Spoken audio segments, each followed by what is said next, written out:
Chit Chat is brought to you by One Stop Talk, free on-demand therapy for kids and teens. Connect with a therapist online or by phone. No wait lists, no stress.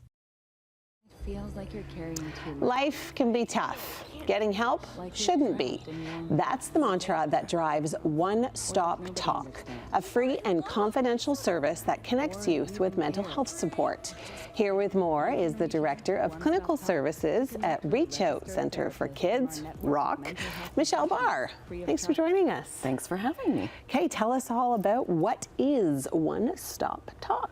Well, it's a free virtual service that allows kids to access therapy whenever they need to. Okay. So, going back into the day where people waited on wait lists for therapy or you didn't know where to go, this can really be your first stop. So if you want to talk to somebody, it's confidential. They're all registered therapists that you'll speak with. And if you need more services, they'll refer you on to the services in your area. And what kind of role does ROC play into this service? So we were one of the pilot sites for One Stop Talk. Okay.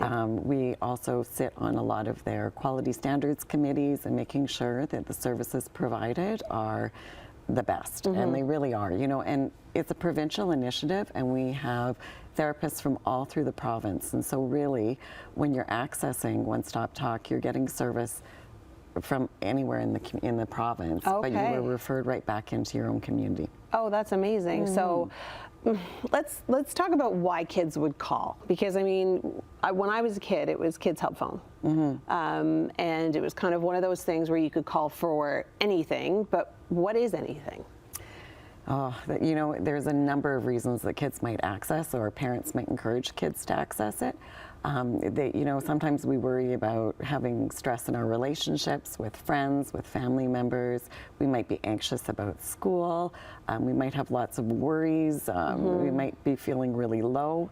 The nice thing about One Stop Talk is that kids can phone or they can do a virtual session, and they leave with a plan. So they focus on what's going on right now, and you leave with a plan of what to do next and how you can support. So you might leave with new ideas or new insights about a problem, or you might need to go try some strategies and call back in a month to see if it's improving. Well, that was kind of my next question. Like, as a little kid, do you have an age range? So parents can call from 0 to 5 years of age, and their child doesn't need to be with them. But from the age of 6, we ask that the child is present. We do consent, and we want to make sure that the kids understand what it is that they're seeking. And so 6 to parents can call with, and then teens can call on their own. And not have. So teens, when you say 13? Any age. Any age. Okay, so if they're old enough to access it, they can call. Okay. Well, I don't know. Kids these days, 6 are like, "Mommy, can I use your phone?" They know exactly what's going on. Exactly. And the website's really user-friendly. Okay. You log on, and River, the chatbot, comes up and tells you next steps. Do you have to create an account? No, we do collect demographic information, and there is some information, so it's not a completely anonymous service, but it is confidential. Okay. Now, calling to talk to somebody, whether it be virtually or on the phone, can probably be pretty scary for kids. How do you guys make it easier?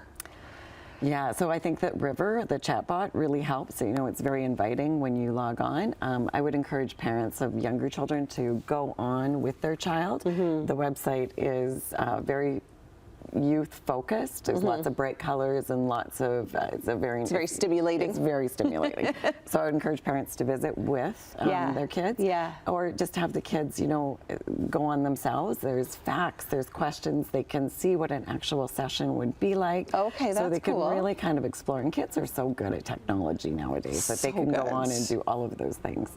Now, what should a parent do if they think that their kid is having issues, but their kid is not necessarily wanting to talk?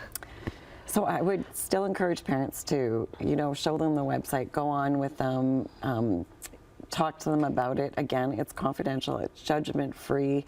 It offers services in French and English, and we offer interpretation services for other languages as well as sign language. So amazing. Really, it's, if kids go on it and see what it is, I think that they would be more inclined to try it out. Exactly, exactly. Okay.